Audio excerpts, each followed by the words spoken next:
Le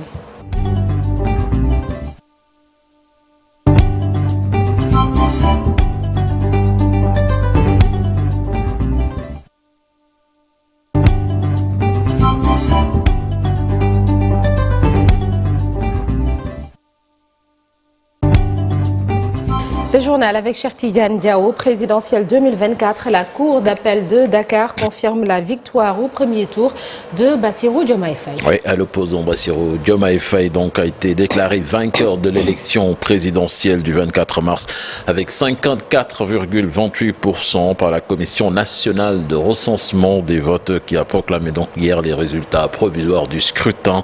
Le candidat du pouvoir sortant, Amadou Ba, est arrivé en deuxième position avec un score de 35,79% d'après les résultats de la Commission nationale de recensement des votes qui siégeait à la Cour d'appel de Dakar. Justement, je vous propose d'écouter Amady Diouf, le président de la Cour d'appel. C'est les résultats qui suivent.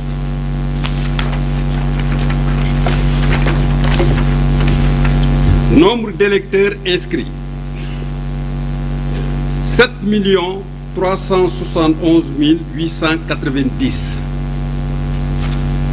Nombre de votants 4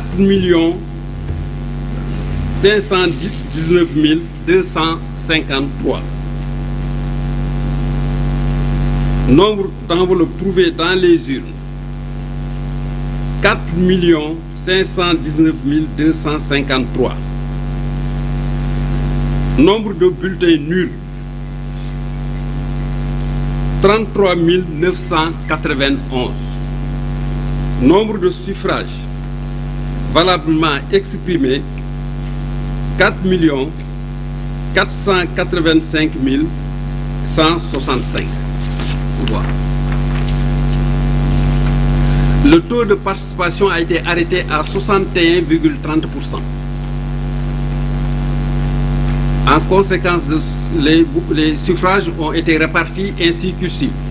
Bassirou Diomaye Diakhar Faye 2 434 751 voix, soit 50,28%.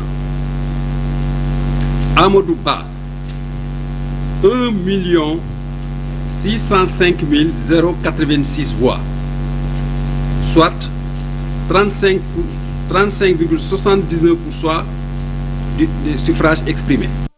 Et retenez que le Conseil constitutionnel fixe à ce jeudi minuit la fin du délai de recours accordé aux 19 candidats avant de procéder donc à la proclamation officielle des résultats de cette élection présidentielle sur Nanata. Et toujours dans l'actualité, Pikine sous tension après l'inhumation de Mohamed Diop d'Itaya. Ses amis ont attaqué le commissariat de Pikine hier, cassé et brûlé des véhicules en bus Dakar Demdik et en véhicules particuliers ont été incendiés.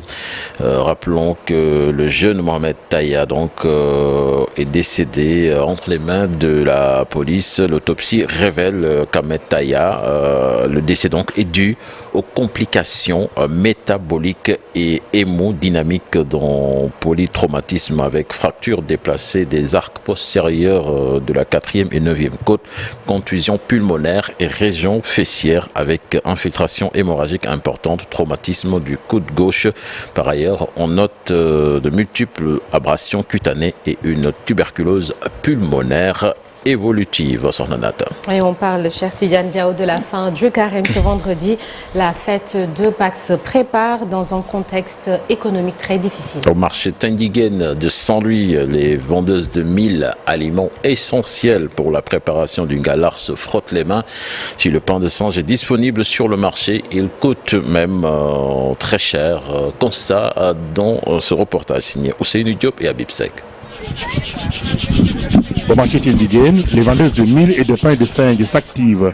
À quelques jours de la fin du carême chrétien, elles comptent écouler tous leurs produits. Diara Diop vend du 1000. Elle a commandé une tonne pour les fêtes chrétiennes. Nous rendons grâce à Dieu. Moi, j'avais stocké une tonne de 1000. Je ne me plains pas, car j'arrive vraiment à vendre. À quelques mètres de son emplacement, d'autres femmes assises devant leurs étals attendent les premiers clients. Pour les vendeuses de pain et de singe, les clients se font rares. Les clients ne viennent pas encore en masse. C'est pourquoi les choses marchent petit à petit. Mais vous savez, les Sénégalais aiment les derniers moments. Ils attendent 2 à 3 jours de l'événement pour prendre d'assaut le marché.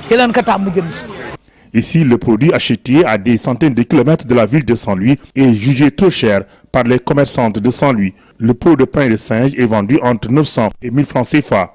1000 francs. Nous vendons le kilo de pain de singe à 1000 francs, car nous l'achetons à 800 francs. Le prix au kilogramme était de 500 ou 600 francs. Les clients que nous recevons sont en majorité des chrétiens, mais il y a également les musulmans qui commencent à venir. Au marché Tindiguen, seules les vendeuses de mil se frottent les mains. Dans ce marché historique de la vieille ville, les vendeuses de pain et de singe devront patienter encore des jours pour écouler leurs produits. Justement, le coût de la vie est une des priorités du nouveau président de la République. C'est donc l'attente de beaucoup de citoyens à Keur Massar. Ils invitent le prochain gouvernement à revoir, à la baisse les prix des denrées de première nécessité, le loyer également. On voit cela dans ce reportage signé Aminata Ba et Ousmane Baldé. Marème a hâte de voir le tout nouveau président de la République du Sénégal, Bassirou Diomaye Faye, se mettre au travail. Cette ménagère estime que la réduction du coût de la vie est une préoccupation pour tous les Sénégalais. Pour s'installer, le président de la République, Bassirou Diomaye Faye, doit baisser les prix des denrées. Tout est cher dans le marché actuellement. Le riz, le poisson, la viande, l'huile, etc. Outre les denrées de grande consommation, les coûts de l'eau et de l'électricité doivent connaître une baisse. Ibrahima et Aziz interpellent le prochain gouvernement. C'est ce qu'on attendait de lui, hein? L'emploi des jeunes, les factures de courant, il y a aussi l'eau, il y a aussi les loyers, il y a aussi pour que les gens puissent se soigner. Gasoil, leader. Le gasoil est cher. Le litre qui coûtait 1300 est actuellement à plus de 2000 francs. C'est pareil pour le loyer et nous attendons du prochain gouvernement qui réhabilite également les routes dégradées, mais aussi de lutter contre l'insécurité. Mounas espère que le président Bassirou Diomaye Faye va répondre favorablement à l'attente de la population sénégalaise. Qu'il réduit les prix, surtout on est très fatigué, qu'il ne reçoit pas, qu'il respecte surtout les Sénégalais, qu'il respecte surtout ses engagements. Il faut savoir que les jeunes comme nous, et puis on attend beaucoup de lui. Élu président de la République du Sénégal suite au scrutin le dimanche dernier, Bassirou Diomaye Faye est très attendu dans la résolution vigilante des préoccupations centrales des citoyens qui ont choisi de lui confier leur destinée pour les 5 prochaines années. Merci Aminata Ba, c'était donc là l'essentiel de l'actualité nationale de ce matin. Merci beaucoup, cher Tidiane. À tout à l'heure pour la version Wolof de l'actualité nationale. Et ce sera en Wolof sous forme de brève. Le 28 mars 2023, le procureur général près la Cour d'appel de Dakar avait tenu une conférence de presse sur l'actualité politico-judiciaire. Ibrahima Bahoum avait évoqué entre autres l'existence d'un présumé commando qui appartiendrait au parti PASTEF.